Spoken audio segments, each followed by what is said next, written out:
Hello, everyone, and welcome to the show. It's Local Chat, episode 169. Joining me this week for the first time in what seems like an aeon, it's David from Save Data. Hello. And joining us fresh from Italy, straight through Ellis Island, it's Ian Gibson. Buonasera, buonasera, like Christ himself. I have returned from Italy. Will, when I was in Italy, I actually came across a fan of ours. You came across a fan of ours in Italy. Yes. When I was in Italy, we did go to Vatican City for a day. Mm-hmm. And I came across, I ran into the Pope, Papi Francisco. And he recognized us. He said he's a big fan of Sunday service and all the work that we've done. Really?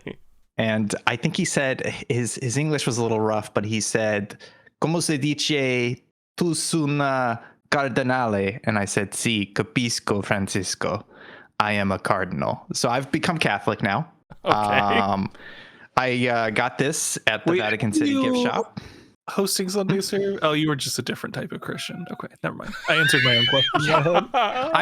I can now confidently say I'm from a place where if you weren't Catholic, you didn't exist. So it was like a bit difficult for me to be like, wait, there's other Oh, right, there's those other branches. Yeah. I can confidently say Sunday service was an inferior form of Christianity now that I am officially a Catholic.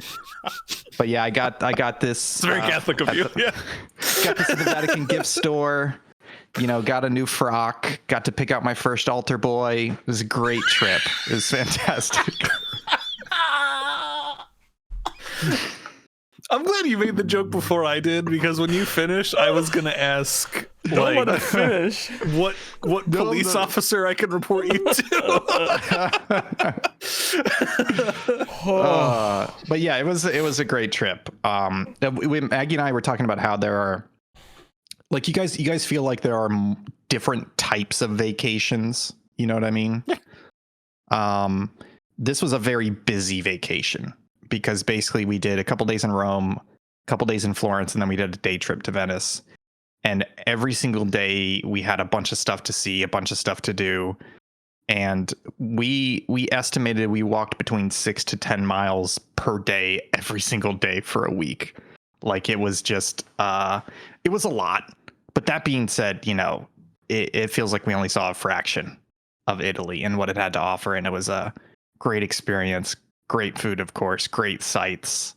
I will say, I've started doing this thing. I don't know if you guys do this as well. A couple years ago, I started, before I would go on a vacation, as soon as I knew I was going somewhere within the next couple months, I immediately start reading about it. Like, I'll find some books and I'll read books, and that helped so much with going to Italy, because I brushed up on my Roman history, and I knew almost nothing about Italy. So I want to drop some facts on you that blew my mind when I learned about it.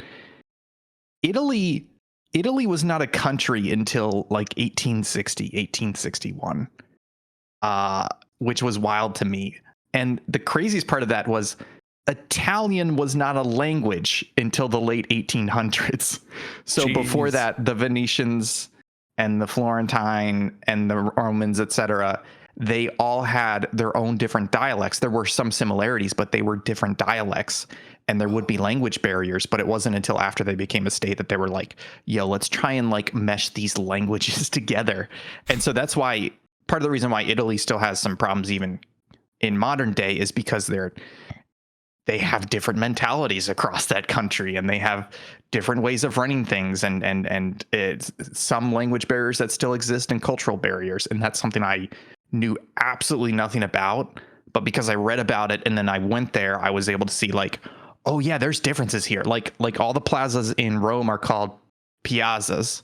So you'll go to a plaza and they'll have a little sign up and say like Piazza da Michelangelo or whatever, you know.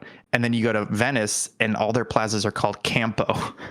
like they have a different word, and it's because the Venetian word was different from the Roman word. And it's just weird little stuff like that. And that's super helpful. That's my number one tip, not just for Italy, but for every vacation going forward, is do some reading a couple months before, because it will make your trip so much more enjoyable when you actually recognize and understand the context of some of the stuff you're seeing. But yeah, also, it was a great going trip. to Europe, play Europa Universalis 4 as whatever country you're going to visit.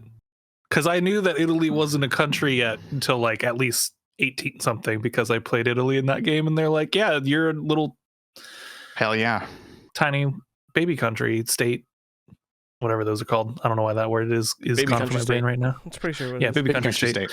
And then like one of your goals can be like unify Italy, and you do it like super early. But yeah, and you would probably recognize even more of the monuments and plaques than I would, because like there's like a giant monument in the middle of Rome now to Victor Emmanuel II, and I was like, oh, that's the King of Piedmont that led the unification of Italy in 1860, and I knew that only because of my reading. But I feel like Europa Universalis is one of those games where they like grab a bunch of names from real history, like Garibaldi, etc. So yeah, that's a really good idea. Is not just the books, but play the video games featuring that country. Which technically, if you're playing Europa, is like literally every country, but like it's mainly Europe that it's accurate for. Then you gotta do Crusader Kings. No, Crusader Kings for the prequel, and then you do Hearts of Iron for the sequel. Well, first, maybe skip Hearts of Iron in here. You gotta start with Far Cry Primal. Yeah, I need to. I know Jake's not here. I know Jake's not here, so we're not allowed to talk about World War II. But I didn't realize how weird Italy got during World War II, because they were Mussolini. They were part of the Axis. And then they got invaded by the Germans anyways. And then the Allies came in from the south. And so they got to this point where the Germans were in half the country. The Allies were in half the country. The government kind of split. Mussolini went on the run and made his own completely separate government in some place for like a month. So like there's a period in the middle of World War II where Italy was just fucking hog wild, you know? And I want to learn more about that period, that year or two where things were Italy crazy. Did not have a good time during that war. Yeah, not a good time. Hey, we got pizza out of it though, which is great. Hell yeah. I was gonna say, first of all, you can thank Napoleon for a lot of advances of Italy becoming a country. So it's great. That's true. We all thank Napoleon every morning. In Napoleon and the French Revolution, you know why the Italian flag looks so similar to the French flag? Because they saw the French Revolution. They were like, we fucking love that flag. Let's steal it and make our own colors. You know, that's literally the reason. Was just like a time globally. Yeah, because like Italy was around then. That was our civil war for the U.S. That was the Meiji Revolution for Japan. Germany was a little bit after that, like 1880s with Bismarck. Yeah, that was a big period. Also fun. Also, did the train still run on time? Yeah, pretty much. They were a couple minutes off. We actually, I just got a shout out. Fuck, man, this is not this is not a surprise, but Europe's so fucking good. It's very hard for me to go to Europe now because then I have to come back to the United States, and it's like fucking empire in decline, right? The trains in Italy. That's the Florida man. No, I've lived all over the U.S. We're all in decline, baby. But like the trains in Italy, it's just fantastic. Like we took trains. We didn't rent a car or anything. We just flew into Rome. So we took the train to Florence for the couple days, and then we literally did a day trip from Florence to Venice. And we took the high-speed trains. They got up to 170 miles per hour. And it was great. The train tickets were like $20 per person for a one-way, and we booked those like a couple weeks in advance. And then the train station has like, it's not like the airport, so there's no security, right?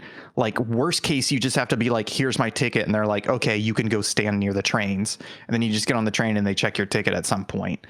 And then for me, the best part was we actually missed our train from Rome to Florence, because I had some trouble hailing a taxi, and then there was like traffic. So we basically got to the station 45 minutes late as the train was leaving. And I was like, okay. So we sat down, we're eating breakfast, and I pull up my phone and I book like the next train, which was like 30 minutes. It was like 30 minutes away. And it was even like literally last minute booking. It was $100 for both of us to get a high speed train ticket from Rome to Florence. It literally last minute. And then we just got on the train. And that's fucking incredible infrastructure. Like, fuck planes, honestly. Like, it's become an absolute fucking nightmare because of TSA and 9/11 and the god awful airplane companies, etc. And trains are the answer. And we have to build a fucking train infrastructure in the US that works, because that shit was so easy. Our And it was country's amazing. too big, but I agree otherwise. But Yeah. the thing is, like, we have most of those rails. We just need to upgrade. We just need to upgrade the trains and keep the rails up to date. But we're not spending the money there because we're fucking idiots. I It's would like spend. Sorry, I just want to say I would spend 3 times the amount of time it took to fly if it was the same price, even if it was the same price to take a train Well, somewhere. I was going to go the other way, which is it's Will, you are about, let's call it 13 hours from my door if I wanted to drive up to see you or whatever, right? But that's highway speed. If I did the same trains in Italy, which is basically double the highway speed, that becomes like a 6-hour train ride. And I'm like, fuck yeah, I would do that for the same price It as a doesn't flight. because of stops, but I get your meaning. It depends, because Well, then it it's depends on how the express. route goes. Yeah. Yeah. That's Because that's what most of the high speed, it was like Naples, Rome, Florence, Genoa, Padua, and then Venice. Like, those were the only stops. So you could go from Naples all the way to Venice in like 4 hours. It was crazy. So that's the thing, is like, we got to get our fucking rail infrastructure up. That would solve so many fucking problems. Yeah. Anyway, sorry. The Fucking next episode in my World at War in the documentary is Italy, and I'm excited for it. Tough old gut, apparently. So excited. That was Ian's Italy trip. Praise be to him, and so forth. Moving on here, it's time to talk about the games we've been playing this week. And folks, have we been playing video games? I've played video games in the past week with both of these gentlemen. True. Both on stream. I was gonna say not on stream. It's not true. So I'm gonna wait for those games to talk with those boys. Yes, I'm going first. It's local chat. I'm going first. I have been playing Harold Halibut. It is a video game. It is on Game Pass. Is it? It is a video game? It is a adventure game. The gimmick with Harold Halibut is everything looks stop motion. Not quite. I guess it's not claymation. It is but Everything it is is sort stop of motion. Not even yeah. looks stop motion. It's It still- is stop I was motion. about to say, is this the game where it actually is? Yeah. Okay, yeah. so. I've been making this game for like 10 years. Yeah, so the stuff you were playing is video game. Like, you're not watching stop motion happening. They like built all the sets and the characters and stuff, but then they 3D scanned them. Like, it is video game models. I thought all the animations were no. I mean, also the stop animations motion might of be, stuff. but it might be just like captured from that, because there's like video glitches with the characters. Like they go through a wall, like video game glitches that happen. So like it's just Gotcha. it's as if they photogrammetried all the models and made those into the video game models. So it looks really good. That seems like too much, because at that point you should have just 3D modeled them as claymation style in the first place. What are you doing? I mean, I get it. It must be fun to build the model and then scan it. Like, yeah, I but that could would be take a into long that, time. I but- mean, if I had to guess, that would probably take you about 10 years to do that. Yeah, and I know all their cutscenes are actual stop motion too, so they probably just were Yeah. like, "Well, we made these for the cutscenes, so you know, I don't think the cutscenes are stop motion either. they're all- supposed to." It's all video game animated. I mean, maybe some of them are, but okay. But that The part whole aside, thing for this game was that it's supposed to be stop motion. Well, I feel like this is my guess, right? The promotional material, the marketing is 90% stop motion, right? And then you go to the game and that's all there is. They've just taken that 90% and very sparsely put it throughout the game. You know, it's like the movie trailer trick where they put all the good parts in the trailer and then you go see the movie and you're like, shit, that was it. I would say, from my eyes, I don't think any of this movie was shot any of this game was shot physically, and that is what I am looking at. I think I'm always looking at an in-engine thing happening. Whether or not they got the animation data from a stop motion movie, that could have certainly been it, because it looks stop motion, I will say, but it's definitely 3D graphics. So Harold Halibut, your Harold, he is a idiot, I guess is the nicest term. He is the, I forget what, I can't remember if this is from Fantastic Mr. Fox, but Kylie, the character in Fantastic Mr. Fox, his talent, he's just around. He's just available. He's always there. Like, you need something, Kylie's there. Harold Halibut's always there. He's not that smart. Yeah, he's a gopher. He's not that smart. He's kind of annoying sometimes, but you love him. And you were on this crash ship that crashed into a planet. It left Earth during the Cold War because they thought the world was going to end. And they flew out and they stopped at planets. And then they crashed into this planet. And it turns out this planet doesn't have any dry land. So they're all underwater. And the ship has broken apart. And so it starts from there. Things happen. Yada, yada, yada. This is the most independent film video game I've ever played. It is... It is... And I don't mean that in a bad way, but it is very much like Napoleon Dynamite, where it's just like established characters. We're not really going to explain that much about them. They may talk in a weird way, act in a weird way. Like, you don't get the sort of like Hollywood blockbuster explanation of everything. It's just like you're just peering in on this life, and you gotta kind of make it happen. It is funny. It is well written. I'll say that right out the gate. It's very well written.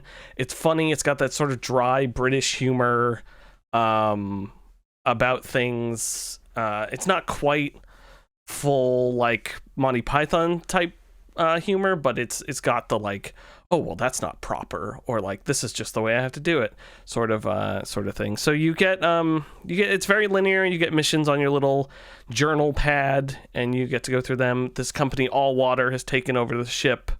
They founded when the ship crashed. They run all the tube systems, and of course it's like, oh, did you upgrade your tube license today to pay the extra tube fees to go through the All Water tubes? All that stuff. Again, British humory things. Suffice to say, I'm like 6-7 hours into this game. It should have just been like a movie. They should have just made the stop motion movie, because it would have gotten like some sort of cult following. But every time I boot it up, it quick resumes, and I think if this quick resume fails, I don't think I'm gonna sit through the boot up of this game, because it just keeps going, and I want it to stop, and it needs to be trimmed down quite a bit. I like all the characters. It's funny. Things that are happening are funny. It is so slow moving. You have to keep using those all water tubes, and they say the like all water slogans every single time you are going through them. And it's just, I hate it. I hate it a lot. I get it. What if you just stop playing the game, Will? I should stop playing it. I know you're so unemployed close. right now, but you don't have to do this. Are you so close, Will? Do you want to know how long to beat on it currently? I thought it was 10 hours. Yeah, I mean, hours. 10 to 13, yeah. Well, let me see how depending much on how much stuff you're doing. So that's Harold Halibut.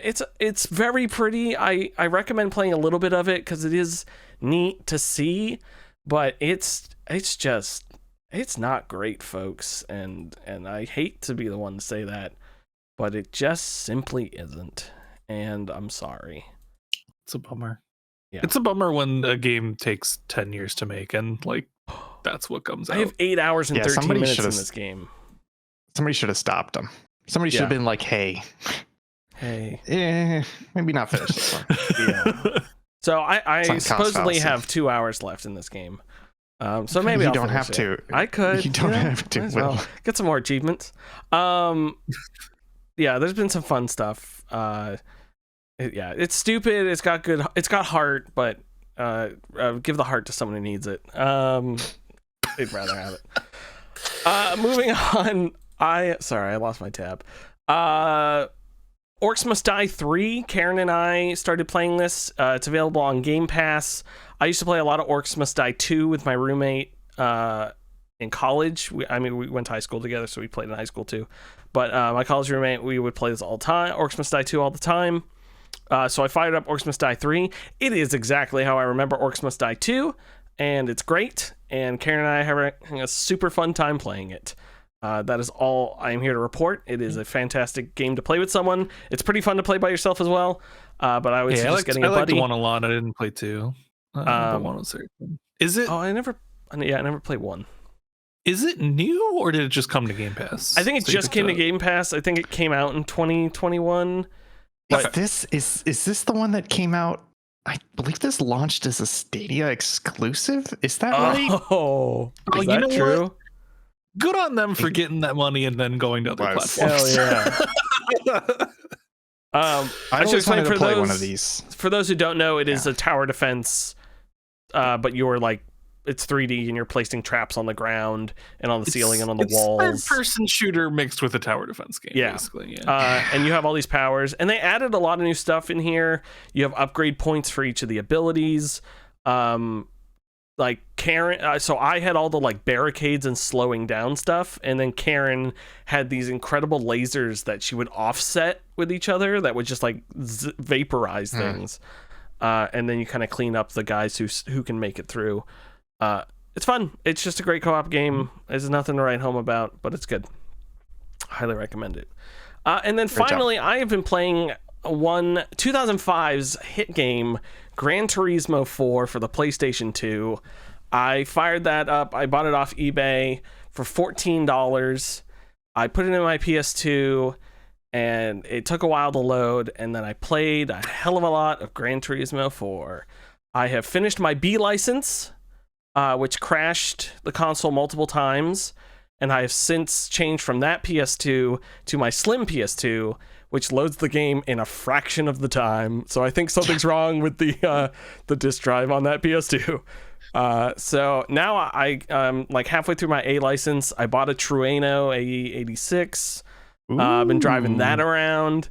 The reason, for folks wondering, I forget why it came up on my like YouTube or something, that it was like the greatest racing games, and it was this guy being, actually no, it wasn't that. It was this guy saying, hey, there's a bunch of older games that are great, and you should, like, old racing games, like, you don't have to always get the latest racing game. There's a lot of old good ones. Yeah. And one of them was Gran Turismo 4, and I think I talked about this on Local Chat when Ian wasn't here. But so I ordered a copy. Fast forward, the thing about it is, like, the single player is basically all what Gran Turismo 7 is, minus the microtransactions, or not microtransactions, minus the like incredibly high credit prices, and like online features and bad, I don't know, bad practice gameplay, I don't know, game design. So I was like, oh sure, I'll take a shot at it. And it is, folks, it is simply that. It is a fantastic racing game where you go, it teaches you how to race. It's not, its tools aren't as great as 7's for teaching you how to drive, and that is simply because it's from 2005. The driving is a bit weird. The throttle and brake is the right thumbstick. So you push the thumbstick up. You can change that, though. No, so you can, but the reason is because the thumbsticks are analog, and so are the face buttons. So I can do half throttles, and I can't do that with the bumpers. So I have gotten used to it, because it really does work pretty well. The other thing is, like, they explain everything before you get into the race, so it's a little bit annoying when you need to go back and like read about like what apex line should I be taking and all that sort of stuff. But I will say it has made me understand racing a bit better than GTA or GT7 did, to the point where I finally realized the whole thing about racing and driving a car fast around a circuit is you always want to be going as fast as you can without like slipping or like you don't want to you don't want to brake on a turn, make the turn, and then speed up again. You want to find the highest speed you can go through that turn to make it through that turn. And that never really occurred to me, because growing up on like arcade racers, it was brake to drift around the corner. So now including you get a ghost in the game, like when you're trying to beat your next thing. It's very scary. So like You seeing should that, exercise that spirit. Yeah. Get on that. I like realize now why those racing lines are like that. And when my tires start to squeal because I'm starting to oversteer or understeer, I'm like, oh, now I get I'm at the why limit. this is doing. Yeah. And it very well illustrated to me why you don't want to brake and turn at the same time in some cars. Because it'll so like you're just like mentally being like, okay, brake a little bit, then turn, throttle, and it's strange how much I've gotten into like wanting to hit these turns really well. The other nice thing is It's great. the button, no matter if you beat the test or fail the test, the immediate button press is retry. And there's so many times I accidentally hit retry and I go, well, I could try to get silver. Might as well. I might as well. And so it's just, it's a really good racing game. I do like maybe like half an hour, 45 minutes in the morning. And it's just like, it's a great way. I'm using the Hyperkin cables on the my 4K TV and it looks all right. It can do, Gran Turismo 4 can output 480p or 1080i. But it doesn't. Oh. On a need PS2? Yeah, I was about to say. You Wild. need, Through component cables? Yeah, you need that like HD component cables to do it, and the Hyperkin like it won't even recognize the 1080i or the 480p. Actually, it might be 480i, but regardless, it's wild that it lets you do that, and you can set the game to 16:9, which is also nice. But yeah, Gran Turismo 4. It's I got it for Steal. On a PS2 game, it had 16:9. Jesus, man. I know, right? Yeah, that late in that gen, because remember there were some late GameCube games that did 16:9. Yeah, I don't remember that. I'm gonna say the last Rogue Squadron did that. So I have a stack of PS2 games. I have a bunch of PS2 games. That fat PS2 I bought from a estate sale at a guy's house who went to jail. And it had a bunch. That's where I got most of my D&D collection for super cheap. And that PS2 has a hard drive in it with like the hard drive reader CDs, but they will actually, now that I realize the CD the disc drive in that sucks, I should get that replaced because there's a hard drive in there, but when I plug it into my computer, it doesn't read anything. So I need to want to know if the way your computer can read. Yeah, so I want to know if there's actually something on it or not. And if it's a bunch probably of just Final Fantasy 11. Probably. The memory cards have a butt ton of games on it. So I'm like, oh, well, you're probably dumping all these to a hard drive and then returning them to Blockbuster or something. But yeah, I have a bunch of PS2 games from that as well. That sale years ago. So I think I'm gonna go through some of those after some Gran Turismo 4. But yeah. So instead of spending $70, $570 on a PS5 and Gran Turismo 7, you can probably spend about $150 on a PS2 and Gran way Turismo cheaper 4. than that. Way cheaper than that. There's so many PS2s out there. Yeah, I think last I saw was 80 to 100 for a PS2 right now. Oh, I paid 90 for my Slim a couple months ago. Yeah, I bought my Slim in Vermont like $50 a couple of years ago. They've gone up. The COVID market basically bumped all retro consoles up a little bit. I'm surprised with how easy you can emulate those. It's like the PS2 emulators are some of the best ones out there. I know. Like, I was so good. It's funny. I was trying to search GT4 Crash because it was crashing after the B license, and I didn't know what it was.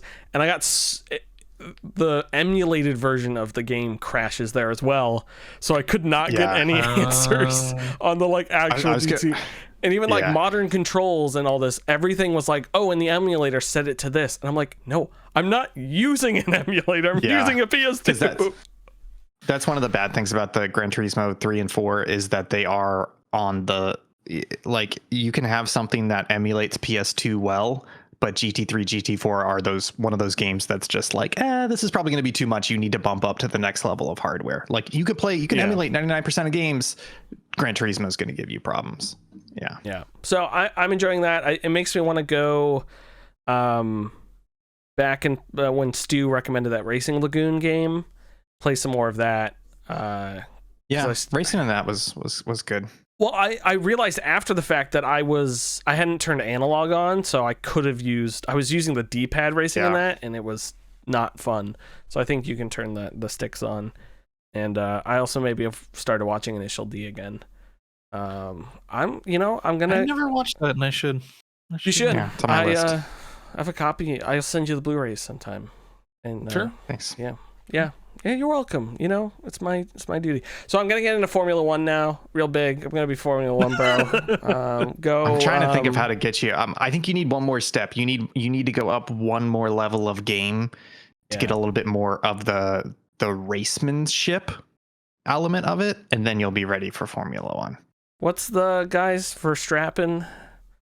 Verstappen. That's a very good. It's Verstappen, but Verstappen is very funny. Oh, Yeah. sorry. Verstappen is the porn version of the pegging porn version of Max Verstappen. But honestly, next step is I know you have a wheel and pedals, so the next step is figuring out what game would be good for you to do that and get the same feel, good feel. That GT 4.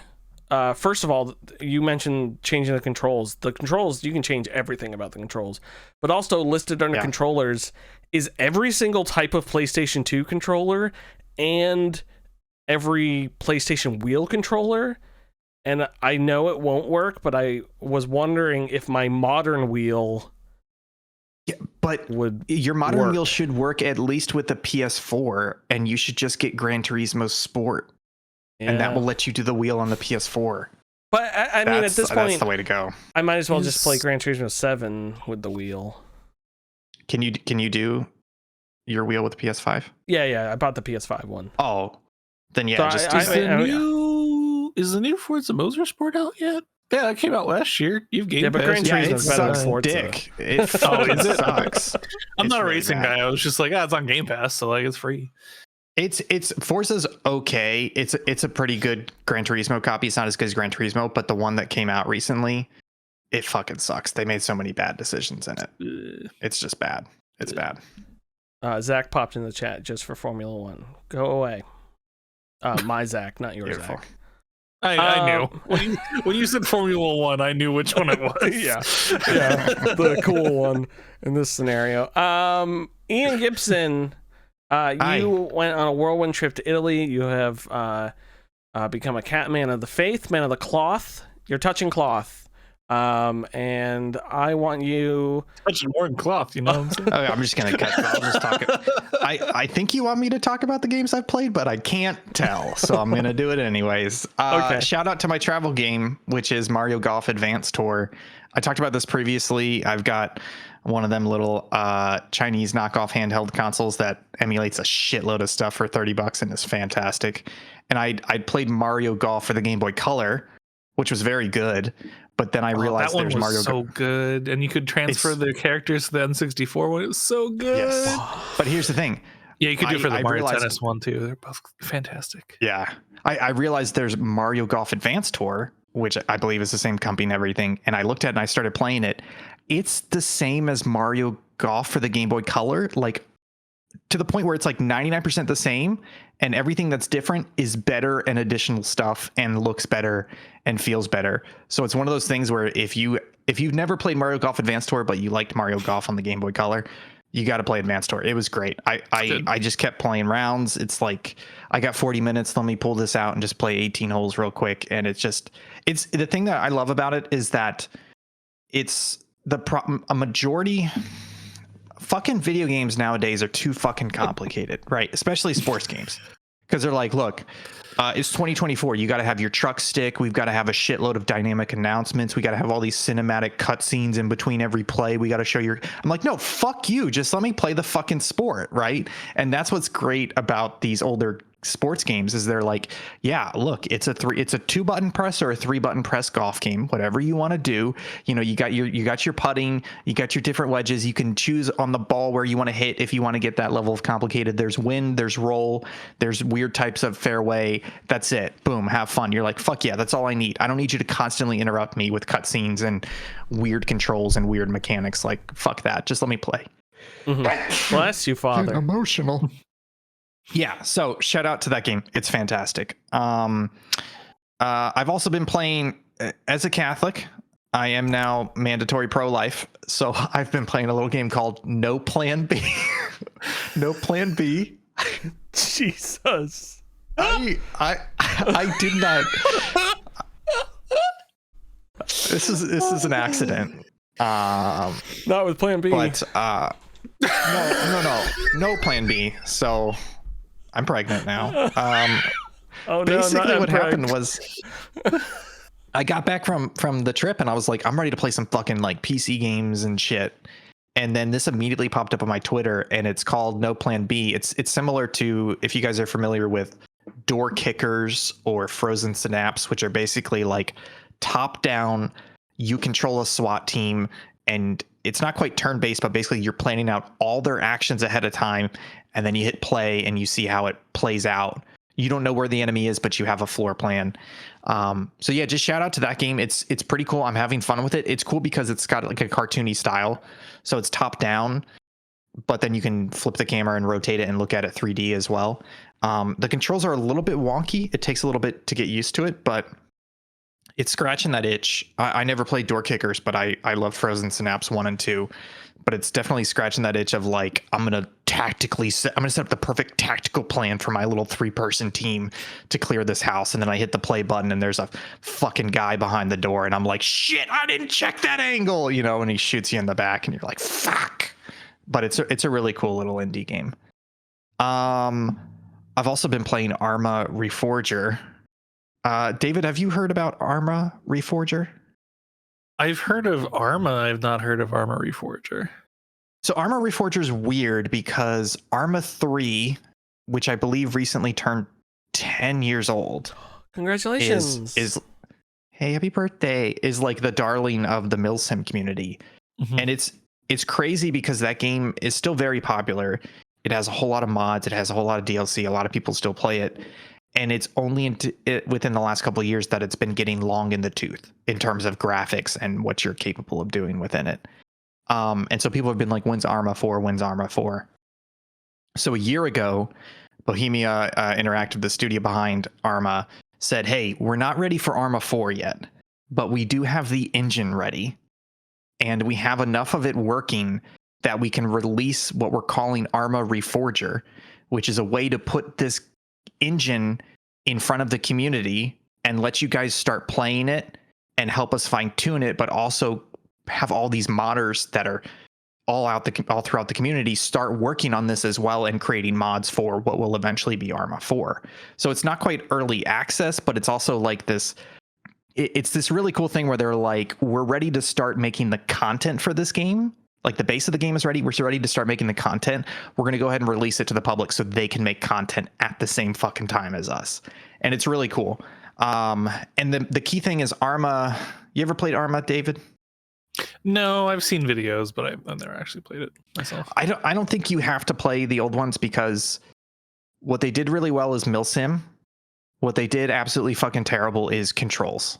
It was a fucking nightmare playing those games and like interacting with things. Like Will, keep me honest here, but I believe like if you walked up to a vehicle to interact with it, you had to look at it, and then a little menu popped up in the top left, and then you use your scroll wheel to scroll through the options, like get in inventory, and then you would click the middle mouse button to then select one of those. Yeah, it's fucking terrible. It's a nightmare. They got rid of it in this one. So now it's like these big, like you go up to a door and it says like this big icon. It says F to open the door. And if there's multiple options, you scroll through the options. So like if you walk up to a truck, it's like F to get in, but you can scroll and be like, check the cargo, check the inventory, etc. Just make it different buttons. What are they doing? Why are you scrolling? Well, because there is a lot. Like if you walk up to a truck, it's like, get in as driver, get in as passenger, get in the back, like pull supplies, open the inventory. But they've made the default action, which is get in, much simpler and easier. Whereas before it was a nightmare. And it was one of those games where it felt like you were swimming. You're like running around and you're just like, you know what I mean? Like rubbery arm feeling. They got rid of that. It feels a lot better now. So anyways, that came out a year ago. I bought it. I played a little bit of it. I've been seeing on TikTok and on Twitter, because of the 1 year anniversary, people were kind of hopping back in and being like, hey, what's going on with this game? I haven't seen it in a year. turns out the community's been making stuff for it and playing it the whole fucking time this whole year. And the thing that got me back, folks, is a little something called Viet fucking Nam, baby. Vietnam 67, which is a mod for this game. And I just the other day I was this game that's also not a game. Like, yeah, it's bare bones, but it's crazy how enjoyable it is for being bare bones. You're like, this fucking feels good. Like, I played it for like an hour today just shooting against bots that I put down in a map.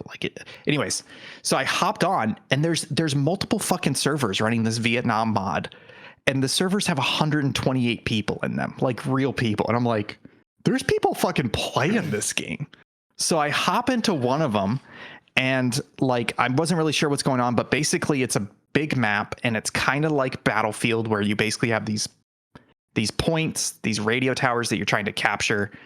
And if you capture them, then you can start to build your base around them, and that gets you more supplies, which gets you more vehicles and more weapons, etc. But it's taken the Arma formula, which tends to be like, oh, you died, mission over, or do a 2-hour hike to get back to where you was, and it's distilled it a bit so that it's a little bit easier to play it as a multiplayer game. And anyways, I ended up on this hilltop with like me and 12 other people, and we're playing as the North Vietnamese army, and we're just like holding this hilltop, right?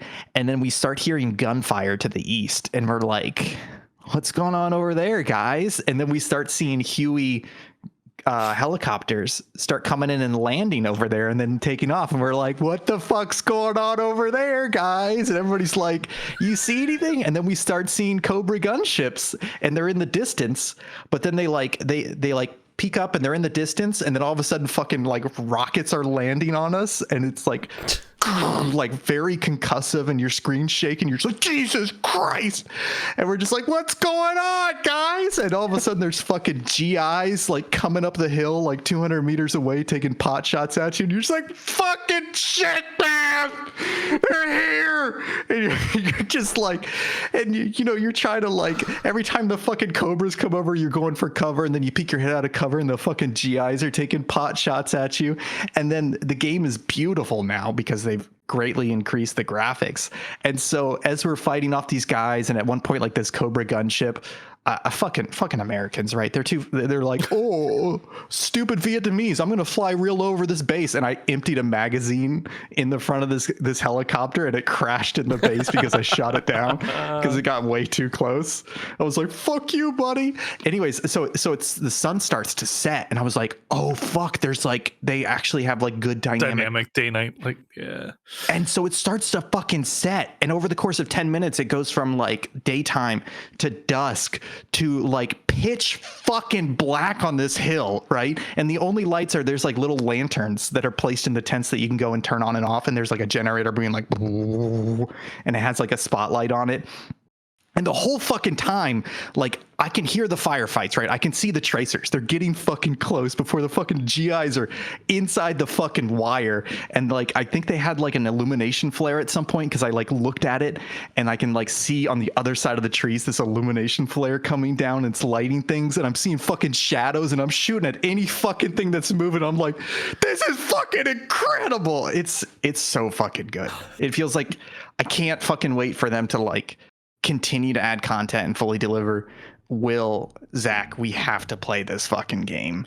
It's time. It's time. Especially with these servers, and that it's made it a little bit easier. Because every time I died, within like 30 seconds, I respawned back in the hill because they hadn't captured it yet, so I was able to respawn there. And it was just a great fucking time. So shout out to that game. They're making something good there. It's only $30. Really? Yeah. I thought it was. I think it was 50 when it first came out, and everybody complained. I bought it anyway, so it's great.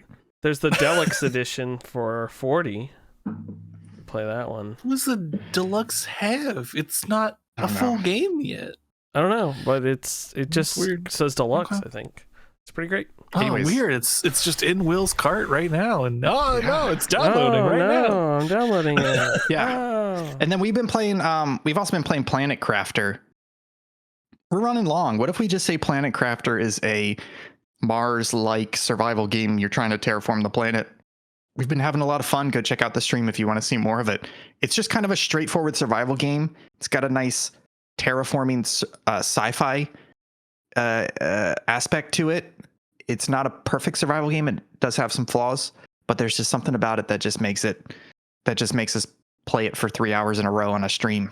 Yeah. The other night. Like right before you're gonna get annoyed with it, it like unlocks the next thing. And you're like, okay, I'll just work on that. Yeah, let me go try Like that for a bit. it's not What's this enough over here? to like. If I had to do more of like each step, I would be annoyed. But it's like you do enough of it, and it moves on, and you're like, okay, I'll just do the next thing. Yep. So it's great, Planet Grafter. David, tell me about the games you've been playing. Hey, I've been playing a lot of Stardew Valley here on the Hell Steam Deck. yeah. Not too long ago, Stardew Valley got like a 1.6 update because for whatever reason, Concerned Ape, the developer, like needed to take a break from his new game that he's making. So he's like, I'm gonna make another update for Stardew. Why not? Free update. Enjoy. Wild. Update's good. I hadn't played the previous update really too much, so like I got to play a bunch of the 1.5 stuff, which for those familiar is like the Ginger Island things, which is a whole new area of the fucking game. So Ooh. there was a lot for me to catch up on. I have been playing so much of Stardew Valley, bunch solo, bunch with friends, playing multiplayer, and it's super game's disgustingly good. It just keeps getting better. I don't know what else to say about Stardew that hasn't already been said. Game is incredibly good, really good on Steam Deck, really good on PC, really good on controller. Just play. If do you like Harvest Moon? Play Stardew. It's better than that. Yep. I haven't played That's Stardew Stardew. since release, and maybe like a year after release.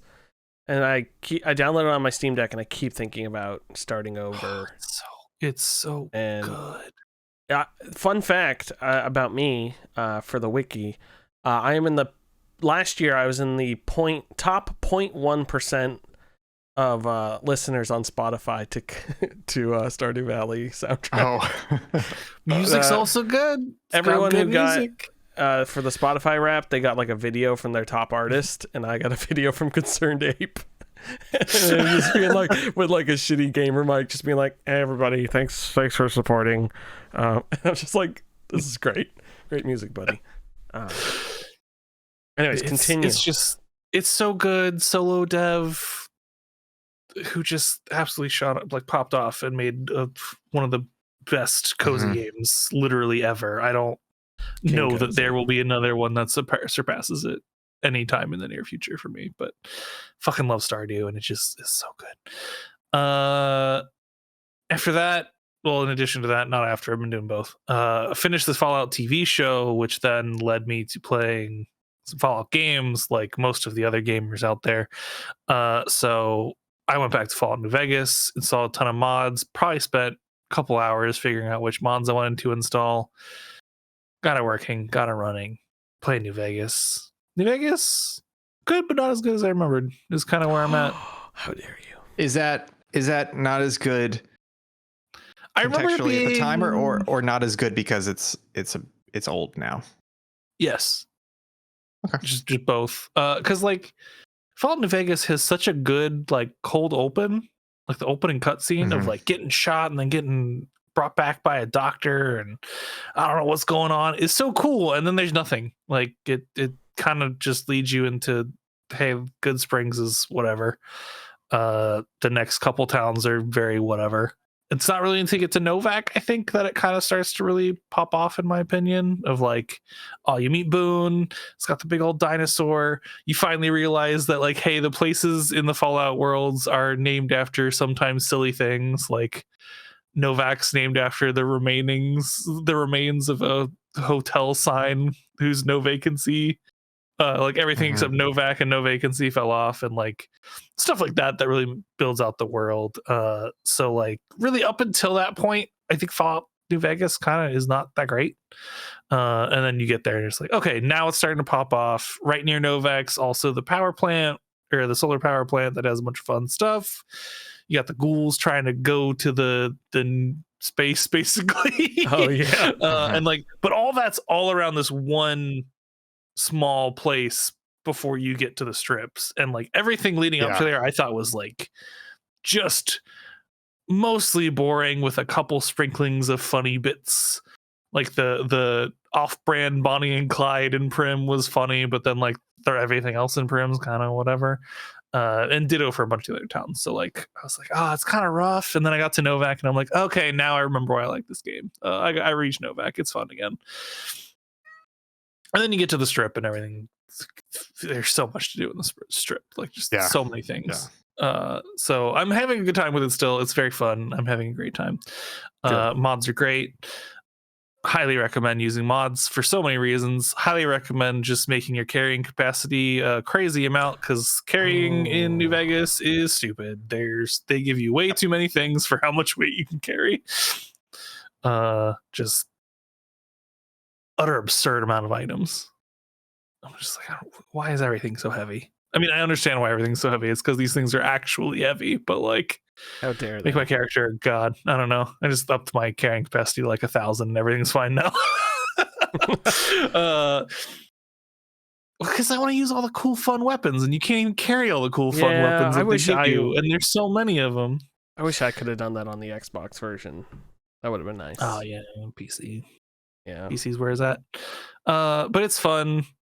Leading into the next game I played, after I played that game, really wish there was a sprint button. Probably gonna download a mod for that after this stream, because there is a mod for it. I just didn't download it. I was like, New Vegas isn't that slow.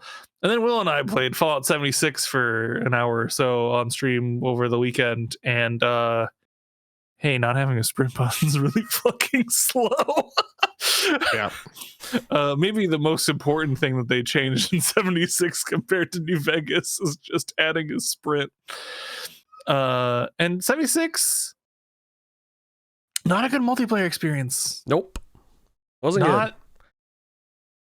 Not at all. It baffled me that this was the Fallout multiplayer game, and like the multiplayer questing experience was just not good. Like there were lots of buildings you go into to talk to NPCs and stuff, like you do in a Fallout game, and you had to go into the buildings like separately. If you went together, the people who weren't the party leader don't get quest advancement. Like just remember, those NPCs were not there for the first and year. the NPCs also didn't used to exist. That too. But I want to give the game more of a chance on single player, because it feels like it could do it single player. I don't know if it does yet. It feels like it could though. So I do want to, after I get a little further in New Vegas and put that to the side, I want to try out 76 more as single player, because like shooting definitely feels better than New Vegas. Like items and inventory and modern, you know, New Vegas is just freaking old. So there are a lot of things about 76 that just feel better to play, but we didn't get far enough in our time where I'm like, well, is the writing up to snuff? Is the world up to snuff to previous Fallout? So I want to give it a shot. And I know like at launch, it didn't have any of this stuff. So like take that with a giant grain of salt when it released, but maybe it's there now. I want to give it a fair shot. I don't think the hour or so we gave it multiplayer is enough for me. So I want to give it a few hours of single player and see if it jives with me more. But it definitely feels better. That's probably the right decision. And to be very, very clear, if I still had a data cap, I would not have even installed this I know. Trust me. Because it's like 115 gigs. There was a minute there when I was like, is David spending his budget on me? I was like, there's no way. For 113 gigs is not worth it. Wow. This is a big game. I didn't realize that too. Like just how chunky. And how is there not crossplay between Xbox and PC? Wild. I do wonder if with the influx of people playing 76 and 4 after the Fallout TV show, if they're going to add that, because I could understand there just not being enough players previously to justify warrant, yeah. to justify the like development cost for adding that. Like I can understand that being the case, but I wonder if with the Fallout TV show like reigniting interest, if that changes it and they add it later. So who knows? If I were them, I would probably wait a few weeks and see if the 76 people keep playing, and then at that point be like, maybe we should add crossplay. But if it falls off, then if I were them, I'd be like, Yeah. We got our own Game Pass, baby. Let's they'll go to other games. I think they're thinking about it. Their effort to capitalize on this is probably that half-assed next gen patch they're putting out for 4. Because they knew this was coming. They don't have a game announced or planned for right now. So they probably just like really next gen patch. That wasn't there when the show came out. I think they rushed it. It's a little delayed, but Brad on Nextlander was talking about it because they announced it 3 or 4 years ago, 2 or 3 years ago. Did they really? I didn't remember that. Or it might be just 2 years ago. And so he was like, "Oh, maybe they rushed it." They rushed it if they announced 2 years ago. No, like they rushed up the timeline once the show was kicking off to be good. Well, yeah. But let's be honest, they announced it 2 years ago, and then they went, "Nobody cares. We're gonna cancel this at some point, right?" And then the TV show started getting popularity pre-release, and they're like, "Oh shit, now we got to do it." You know? Yeah, I do wonder if the popularity of the show caught them off guard or not. Because like the show, frankly, really good. Like shockingly good. Genuinely surprised how good it was. Super surprised and like happy it came out as good as it did. Because like I had. Like I saw some of the recent trailers right before launch, and I was like, "This actually looks like it might be good." I expected this show to be shit, and then the recent trailers hit. Yeah. The recent trailers hit, and I was like, "Yeah, I don't know. It feels like it could be good." And then like I watched the show, and I was like, "Oh yeah, this show rules. It's great." Looking forward to season 2, but yeah, I do wonder if just like that caught them off guard, just how many people would be hopping back into it. So I'm sure it did, but I don't know by how much. Yeah, and maybe I'll go back to Fallout 4. I don't know. I mean, honestly, sorry about my cat. He hates it. I'd say between 4 and 76, I'd much rather play 4. Oh yeah. 4, I would like to get a mod, and get rid of that voice actor. I have no problems with the voice actor. I have no problem voice acting video games, but something about it. Woman.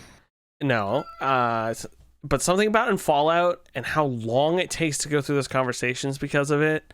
I just don't want it. Yeah, like, I won't want it because of convenience. The thing that got me with the Fallout games and like. Mass Effect did this a little bit too, but mostly on the Renegade side, is like I would select an option that was a brief summary of what the character was going to say, and the character would take it way too far. Yeah. I'm just like, whoa. That's not what I intended when I said no. I didn't mean no, also you're the scum of the earth. I just meant no, I don't want to do whatever you asked me to do. And that's the other problem is like 3 and 4 and 1 and 2 were just like what you click is what you say, and 3 and 4 was not that, and it's just like, okay, sure. Yeah. Also, it looked bad sometimes. If your character wasn't the base model character, the lips did not look good at all. I don't remember that, but I believe you. That makes sense. Because I always tell the truth. Actually, sometimes I lie, but every 8th sentence I tell the truth. Was that the 8th sentence? Who knows? Folks, moving on here to the news section. Ian Gibson is straight back from Italian E3, where he ate a lot of pizza, and he's gonna give us the gaming news. Ian, please, Father. Hello. We got 2 big sections here: games news and biz news. Let's hit the games news real quick. 2 quick hits. Kingdom Come Deliverance 2 has been announced. It will be coming out this year. And Watch Dogs series, according to rumors, is dead and buried. They had a Battle Royale project they were working on, but they've canceled that, and they have no plans for future sequels. Damn. Anything you guys want to discuss in those 2 before we talk about the absolute shit show that is Escape from Tarkov right now? I think that answers the question. Shocked that Kingdom Come's coming this year, but other than that, nothing really to say about that. That is a good point. That is like talking about Fallout 4. Fallout 4 was announced at E3, launched that fall, and that is rare nowadays in the industry. Yeah, so I'm surprised they waited until this year to talk about it, and it's coming this year. So that's really all I have to say about that. I didn't play the first game, so I don't have any connection to it. But I also kind of shocked that Watch Dogs is just like dead. I guess Legion did worse than I thought it did. It was not good. As somebody who bought it, it's not good. I think, now that you mention it, I think I'm shocked because Ubisoft, they don't have any standards. Why have they stopped beating this dead horse? Because usually they just keep doing that over and over again, a la Assassin's Creed. So, yeah, but they make a lot of money off Assassin's Creed, so that's why I'm thinking the Legion numbers must be a lot worse than I thought they were. Yeah, so numbers are bad and the IP's dead, so zero reason to go forward with it. That's and like Ubisoft. Hey, listen, I'm a giant Beyond Good and Evil fan. 2's been in development for like forever, and they're apparently still working on it. So like, let me have a slight bit of hope. But yeah, like for that game to still be in development supposedly, but like Watch Dogs being dead is like very shocking, even as Beyond Good and Evil fan. Yeah, that's true. Anyways, let's talk about Escape from Tarkov shit show. So if you guys aren't familiar with Escape from Tarkov, it is, I don't want to say it's the original, but it is definitely the most popular of that series, in which you hop into a zone, you loot shit, and then you get out. Extraction shooters. PvE. There you go. Yeah, extraction shooters. This game has always had a little bit of a problem where I believe it's still technically in alpha. Wait, and if not, it really recently came to beta. I had to pay $50 to get access to it like a year and a half ago, and that was either alpha or like closed beta, but you had to pay to get into it. It's fucked up, the payment in this game, but they have built enough of a game that people are excited about it. And essentially the problem is they've unveiled a new $250 edition of this game that includes a new PvE mode with co-op. Wait. Is this game not on Steam? Nope. No, I don't think it's on Steam. It's through their own launcher. But essentially the problem is they've been teasing a PvE mode, and they have announced that PvE mode will be locked behind a $250 edition of the game, which is ridiculous. But the other problem is they have previously sold a $150 edition of the game, which included, quote, free access to all subsequent DLCs. And the studio is basically in full denial mode, saying this is not DLC. It is a new unique feature, and therefore it doesn't count as included in the $150 version. It's basically the fans are in an absolute uproar, because the other thing is this $250 version includes like literal pay to win mechanics. Like there's an item you can put on you that makes the AI soldiers not shoot at you within like 60 meters. So there's all sorts of shitty stuff in here. And the entire Discord is aflame with people bitching about it. The whole community is hating on it. There are live streams of people going through the Tarkov website and being like, look, here it is. It says we get access to all future DLC. And here's old forum posts from the devs saying this will be included in the previous version for us. And then the developers going through and live changing the website today to take out that language from previous. It's a very fucked up situation. This feels like the death of Escape from Tarkov, basically. This is a developer doing a huge money grab to the extent that it is reneging on promises and ruining the game, and the entire community is completely against it. It's pretty wild to see. Yeah, they just inted, and yeah, you're right, it's still beta, and I'm like, this game's been out for like 10 years. When did Escape from Tarkov initially become available? I just wanted to pause and say thank you to Save Data for the raid. See you all. Yeah. What's up? Also, speaking of Tarkov, thanks for the raid. I'd like to also point out that Ian, you said you bought Escape from Tarkov a year and a half ago. Oh no, you're right. It was like 3 years ago because I was The still in video Baltimore. came out April 12th, 2021. Yo, wow, 3 years ago. You It's said that, and I wild because went, that no. game, yeah, because that game was always a bit of a niche thing because it was like it had something unique going for it, but it was almost inscrutable. But once you got past that, you could really love the game, and it feels like they're just completely destroying that. The game's been in beta since 2017. Yeah.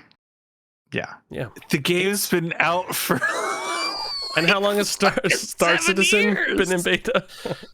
Oh, Star Citizen doesn't exist, so that's fine. It's not real. Yeah, Can't it's one of hurt those you. things where it feels like they have made a good game, like the core of a good game, and people have recognized that, and they are working as hard as they can to actively destroy that with the marketing, with the development cycle, with microtransactions, etc. What is Escape from It's Tarkov fucking Arena? wild. Is that the new thing? Is that Arena? That is a new PvP, like respawn PvP, so non-extraction based, kind of like a deathmatch or okay. team deathmatch. Apparently, that is not included in the $250 version, and will be a later feature you have to pay for. Well, you Oh, have you to. can- Game. Don't worry, you can purchase the $250 edition as a gift. Oh. You know, you can gift You it just to can you Christ. snag that for me, David. Just snag that for me. Yeah, I'm on it. Thank I'm you. on it. It's funny. You actually have to buy a copy of Elder Scrolls Arena to play Escape from Tarkov Arena. It's in a You know game what's within a great? game. The $250 edition also says free access to all subsequent DLC. No, fuck that. That's literally what they said in the last one, and then I know. That's why I'm like, they're doing it again. It's so, and the crazy thing is they have responded today. They have tweeted and had press releases, and every single one of them is like, it's a unique feature. It does not count. And it's like, shut the fuck up. Like, stop digging the hole, man. You're fucking up. It's He's wild. already dead. Yeah. Anyways, let's go on to the business news. We've got two pieces here we can dive into as you like. First up, Embracer Group has announced its intention to transform into 3 standalone publicly listed entities at the Nasdaq Stockholm. I'm reading from the press release here. These are the 3 entities. Okay, you ready? Mhm. Asmodee Group, which is based off the Asmodee board game company, Coffee Stain and Friends, Mm-hmm. and Middle Earth Enterprises and Friends. Asmodee, which will be tabletop games publisher and distributor. Coffee Stain and Friends will be a gaming entity with a dual focus on indie and A/AA premium and free-to-play titles. And Middle Earth Enterprises and Friends will be a AAA game development and will be, quote, stewards of the Lord of the Rings and Tomb Raider intellectual properties, among others. That's the wild thing is I kind of understood what they were doing until I read the press release, and I'm like, why are you lumping Tomb Raider and all that in with the Middle Earth one? That should just be Lord of the Rings, you fucking idiots. This is a little weird. Weird and dumb. Like, I'm not surprised the Middle Earth thing is kind of its pseudo-own thing based on how much they had said in the past few months. Like, they want to exploit the Lord of the Rings IP rights and stuff like that. And Asmodee being their own separate thing kind of makes sense. I didn't even remember they owned them until they sent this press release. I'm like, oh, right, they owned Asmodee. So them being a separate board game company again makes sense in that this whole thing of them embracing everything was stupid, but like, now they're splitting up. You know, the sad thing is I disagree with you. I don't think it was stupid. It was a bit of a gamble, and it could have paid off huge if that huge acquisition they were gunning for worked out. They didn't buy anything good. They just bought a bunch of shit and were like, we're gonna make so many video games that will sell mediocrely, that will be profitable, which was never a good idea. But here's the thing. I think that is a good idea because all they have to do is convince the investors and the people that intend to acquire them. And in today's shitty ass post-capitalist market, you don't have to do your homework. You don't have to show receipts more than that. You just have to be like, look at all these IPs we have, and plenty of fucking people will buy you up for that. The problem is, I think it's a stupid system. I think they bought made a good so play. many things that they reached the point in size where it's just like, oh, if they're going to sell, it's going to be for such an astronomical amount of money that people would have to look deeper. Yeah, that's a good point. That's a good point. Because they bought introduced too much so scrutiny. much shit. Yeah. Yeah. I feel like This every is other where- week was just like Embracer bought a new indie. Embracer bought the Tomb Raider rights from Embraced. Square Enix. Embracer bought studios from Square Enix. Also, Deus Ex is alive. Oh, never. It's canceled. Never mind. Like it was so Yeah. just. It's one of those things wild. where, like, just to play devil's advocate, I think what I'm trying to say is I can't blame Embracer that much for this multi-year streak of what they were doing, because every fucking indicator in the market and venture capitalist market and mergers and SPACs, etc., was telling them that this was the smart play, because in our shitty market, that's what works right now. It was like know? it was one of those things where M&A works, but not at the scale they were doing. Like, and M&A works when you In buy this stuff. industry, yeah. Yeah, and like M&A works when you buy stuff that boosts your portfolio, but they bought a bunch of nothing. Like, And also when you can, no disrespect to when the you can devs, but liquidate. like the amount of money Yeah. that a indie or AA dev makes is pennies compared to the amount publishers and AAA make, right? So Yeah. like when you buy up a ton of those, like yeah, eventually those might add up, but unless you're starting to actually take those developers that you know are really good and team them up to make, you know, bigger actual AAA products that are gonna sell millions of copies and stuff like that, like you're not doing anything. And that's not what they were doing. They were just buying these Yeah. people and being like, keep doing your thing. Yeah. It was the wrong industry to do it in as Yeah. well, because like it unfortunately that M&A works in something like retail, because worst case scenario, you just liquidate and recover a shitload. You know, like with Toys R Us or Bed Bath & Beyond, it's like, well, shit hits the fan, liquidate. We've got real estate, we've got assets, we've got brands we can sell. And that doesn't work in the video game industry. All you have is IP, and that's only as good as the last 2 games that came out under that IP. You know, that's it. Yeah. Anyways, I do that's why like, Asmodee still roll because Yeah. they own a bunch of good like board game groups and stuff. I like that they point out here that, and I didn't know this, Valheim developer Irongate AB owns Coffee Stain, yeah. Well, they own the IP Valheim, and they're part owned by Coffee Stain. But Yeah. it's funny, they're the only one in the list that retains their IP out of all these people. So, nice. Smart move by the Valheim devs, yeah. Yep. Yeah. So hopefully these 3 smaller companies will be fully divested of the Embracer mentality and start to actually. I mean, they're survive all on their own still bit. majority owned by Lars Wingfors, the owner of Embracer Group, so probably not. Yeah. But and Asmodee But at least also it's- like got big yeah. by buying up smaller board game groups too. So Yeah. I don't know. We'll see. I don't have a lot of hope for these companies. TBH. That's fair.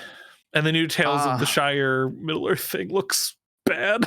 It doesn't look good. Yeah. Looks amazing. What are you talking now? It No, looks, it doesn't. looks better than Gollum, last bit of news here. Gary's Mod has been hit by Nintendo DMCA claims for workshop content. I do have a bit of a disclaimer here. There's still a little bit of contention as to whether or not this is an actual DMCA from Nintendo or from malicious individuals posing as Nintendo. The Gary from Gary's Mod is posting like live updates on Twitter where he's like, yes, he's like, we don't know if it's Nintendo. And then he posted, he's like, yeah, it's Nintendo. And then later on he posted, he's like, wait, the email address doesn't really seem like Nintendo. We're not sure, you know, so it's going back and forth. But regardless, DMCA claims are taking down a shitload of stuff on Gary's Mod. You guys ever play Gary's Mod? No. Yes. I played a bit in It's fun. college, and I really want to do a Subpixel Gary's Mod day. Or day. We should. Stream. No, whole day. It's 6 a.m. and then 12 p.m. 12 a.m. Anyways, So I wanna weird. play it. Weird little game. Very weird. Yeah. Trouble in Terrorist Town. He's making, have you seen he's making like a Gary's Mod 2, basically. Yeah. They announced that Oh, I didn't a couple see of years that. ago, right? Yeah. Something like that. Yeah, and he posts screenshots. It's got like a weird little like cartoonish look to it. My kinda only cool. exposure to Gary's Mod was all the dumb animations people made with the TF2 models in Gary's Mod, to the point where I hated them so much I refused to ever get into Garry's Mod. Oh no, that's fair. It is a very, very weird little thing. It's basically a sandbox, and then they just kept stuffing it with so much weird little stuff and mechanics that people would just use it however they want. And lots of little weird games and weird servers running weird games and things like that. Kind of like Roblox. Actually, yeah. Yeah. It's just adult That's not Roblox. bad. Yeah. I think it is. It's like boomer Roblox in a way. How dare we need you. a phrase for internet boomers, right? Because millennial doesn't cover it, but the people who were heavy internet users, like in the Al early Gore's. to late 2000s. Gorers. Oh, that's too late. You the man now, dogs. That's too Um, long. Dancing too long. babies. The Chumbawambas. Just call them crazy frogs, old frogs. Oh, Crazy Frogs is good. I like Or- Crazy Frog's Frogs. not bad. What's the Strong Numa Bands. Numa guy? That's pretty good. Or Yeah. I would say GeoCities, but I never was a GeoCities person, even though I was. I was an Angel Fire person personally, Honestly? but yeah. I think it's Yahooligans. Hooligans. No, God. So the Gary- name for early internet people's.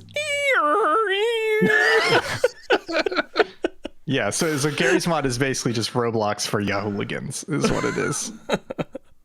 That's fantastic. I noticed you skipped over gamers are renting their idle GPUs to generate AI porn. And I'm just why Yeah, is that because it's- of you don't want to do stories that include yourself? You want to No, remain biased. I will Unbiased, explain it I real mean. quick. It's kind of it's like a good idea, bad execution in a way, but basically with all the GPUs are hot shit right now. Like there are so many companies that want to do language learning models, or they want to do image generation or whatever, and they need your GPUs. So you get paid to basically run a program on your computer that uses your GPU when you're not using the computer. And the company was like, yeah, it's gonna be fine. We'll use it for safe stuff. And then it turns out that this company's really just been renting out your GPU to other people that are using it to generate AI deepfake porn. so you think you're doing good and you get paid 10 cents a day to just make deepfake Hey, porn. do you want to do something good with your GPU and donate its time? Do folding at home. You fold proteins for Is that still science, around? basically. Yeah. You donate donate GPU is- time to fold proteins. It's great. Is SETI at home still around? Because I did that for like a year or two. I don't know what SETI at home is. So I think SETI was before folding, but basically SETI is the one that collects radio waves from space. And there's so much of it that they needed to analyze it. So you just had your computer analyzing it all the time. Yeah, no, do if you're gonna do that, do folding at home, fold some proteins hooligans, right. for some poor like academic researchers who don't have funding to actually buy computers to do this. So they can fold their proteins and keep their research going. Actually, I think they did a own- bunch. I think they actually did a bunch with COVID-19 when that was going on too. Like they used a lot of I resources think for that. they caused it. I think all the GPUs caused it. Father, no. Folks, I think that's gonna do it for us here. We do have a wish list spotlight, I believe, suggested by one David. Is that you? Oh yeah. I put that in there. Okay, it said anonymous, and I said I think it says Jake or Kyle if it's them. So, Oh, I just didn't log in. Yeah. so hit it. Tell So us I about it. suggested Nine Souls, which is an upcoming kind of.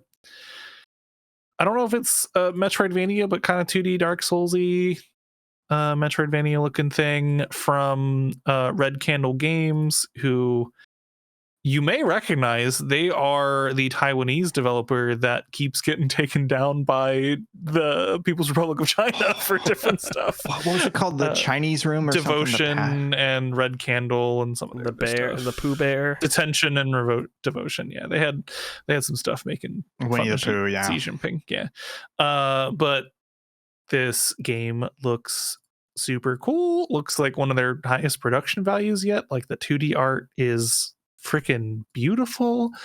Demo plays real well. People liked it a lot. Demo is still available, so if you're interested, pick it up, try it out. and it's coming. Did they announce a date yet? No, I think it's tentatively this year, but not a date locked in, but soonish, hopefully. Looks great. Sorry, I was very confused.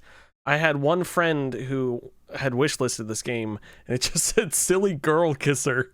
I was like, Oh, that's Is that Kyle? Because that'd be I funny. was like, what the fuck? No, it's my friend.